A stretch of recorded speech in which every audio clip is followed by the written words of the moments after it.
गावनि नाजानाय आरो जुजिनायजों गासै चिराङावनो गोजौसिन फारियाव थानो हादों बिजनी मंगलियानि सासे फरायसा हादोरसा बर'आ। थारैनो गोसोआव नाजानाय आरो जुजिनाय थायोब्ला साननायखौ जाफुंहोनो हायो। बे बाथ्राखौ बिदिन्थि होदों बिजनी मंगलियानि सिङाव थानाय सिलबारि मनाखसा गामिनि थागिबि मैहुर बर'नि फिसाज्ला हादोरसा बर'आ। फोरमायनाय बादिब्ला हादोरसा बर'आ उन्दैनिफ्रायनो सासे डक्टर जानायनि सिमां दं। गावनि सिमांखौ सिगाङाव दोननानै सानसेयाव 10 घन्टासो बिजाब फरायनानै दिनै मेट्रिक आनजादाव गासिबो आयदायाव लेटार मार्कजों गासै 93% लाना उथ्रिनो हायो। हादोरसा बर'नि जाफुंसारनायाव नखरजों लोगोसे फरायसालिनि फोरोंगिरिफोरा जोबोद गोजोननायखौ मिथिनो मोननाय जादों। बे समाव गावनि उथ्रिनायाव हेफाजाब होनाय बिमा-बिफा, बिदा आरो फोरोंगिरिफोरनिसिम खेबसेनो साबायखर बावदों हादोरसा बर'आ। आं गोसोखौ मोजां मोनदों। आं बेबायदि बेसेबांसो जौखोन्दो लानानै उथ्रिसारबाय आं 93.5% मोनदों। बबे फरायसालियाव फरायदों? आङो इउएन एकाडेमि बिजनीयाव फरायदोंमोन। दा एलपिखौ गामियाव। मा थाखोनिफ्राय नोङो इउएनआव फरायखो? आं क्लास 3सिमखौ एलपिआव फरायनानै क्लास 4निफ्राय इउएनआव थांदों। एबसुनि माबायाव मोनदों एसे लिरनाय आरिफ्राव। ओमफ्राय क्लास 10आव मक टेस्टआव मोनदोंमोन सेकेन्ड। टेलेन्ट सार्चआवबो सेकेन्ड मोनदोंमोन बे इउएननि टेलेन्ट सार्चआव।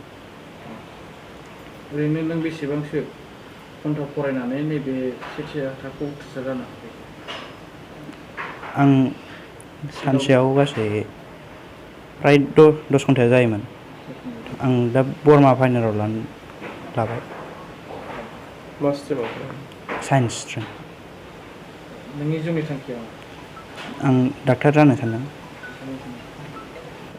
आं बिसोरखौ गोबां साबायखर बावनो सानगोन मानोना आं बिसोरनि थुलुंगा मोनाबा बिदि जाफुंसार जानो हागौमोन। आं बिसोरनि सारमोननिफ्राय, आंनि बिमा-बिफा गारजेनफोरनिफ्राय, न'खरनि गारजेनफोरनिफ्राय गोबां बोसोन मोनबोदों। गासैबो बड'लेण्ड बुब्लि नायगिरि रायजो राजानिसिम आंनि अननाय आरो साबायखरखौ बावहरग्रोनाय थाबाय।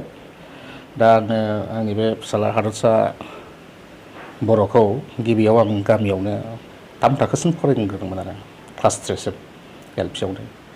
दा बिनि उनाव एलपिआव 3 पास जानानै आं क्लास 4आव जोंनि बिजनीनि इउएन एकाडेमियाव हैदों आरो एडमिसन। दा बिनिफ्राय इउएन बिजनी एकाडेमिनिफ्राय दिनै फोरोंबोयै दिनै जोबथा जेनेबा मेट्रिकसिमाव दा बेबायदि 93.5% लानानै मेट्रिकआव उथ्रिसारनो हाबाय आरो। नोंथांनि 93% लानाय उथ्रिसारनायाव माबायदि गोजोननाय मोनो? आं जोबोद गोजोनदों मथा मथि। दा आंनि फिसानि बेबायदि टपार जानो हानायाव आं जोबोद गोजोनदों।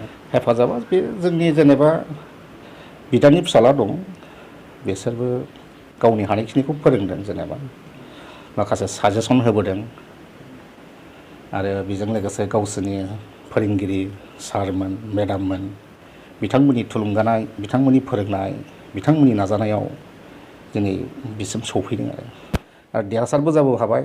दा बेयो क्लास 8आवबो बै बिजनी आनसलिक एबसुनिफ्राय टेलेन्ट सार्चआव मोनदों आरो बेयो सेथि बान्था मोनदों।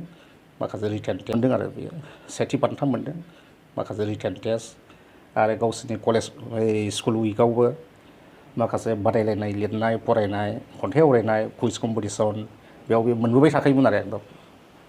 ओमफ्राय बिनि अनगायै नैबे लास्ट थांनाय मेट्रिकनि मुक टेस्टआव गावसोरनि अल आसाम इउएन एकाडेमि बर्डआ मोनसे टेलेन्ट सार्च होदोंमोन, बेयावबो सेकेन्ड पजिसनाव गाव मोनदों आरो प्लास मुक टेस्टआवबो अल आसाम गाव टेलेन्ट सार्चआव सेकेन्ड पजिसनाव मोनदों आरो।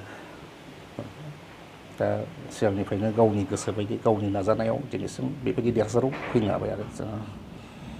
नोंथांनि बे फिसाज्ला फरायसाखौ माबायदि मानसि जाजानो लुबैदों? आङो माने आंनि लुबैनायाव जेरै गावहाबो हप दं जेनेबा मेडिकेलाव, दा आंबो बेखौनो लुबैयो। दा फिसानि सायाव आं बेखौनो हास्थायनाय दं आरो सानसे माने मेडिकेलाव सासे जेनेबा मोजां साक्सेसफुल जाहैयो आरो बिनि लाइफआव। थाखो 8, 9 आरो 10 नि फरायसाफोरनि थाखाय मोनसे गोनां फोसावथाय। इम्पल्स आसामआ नोंथांनि थाखाय होदों अनलाइन टिउसन एप्सनि सुबिदा।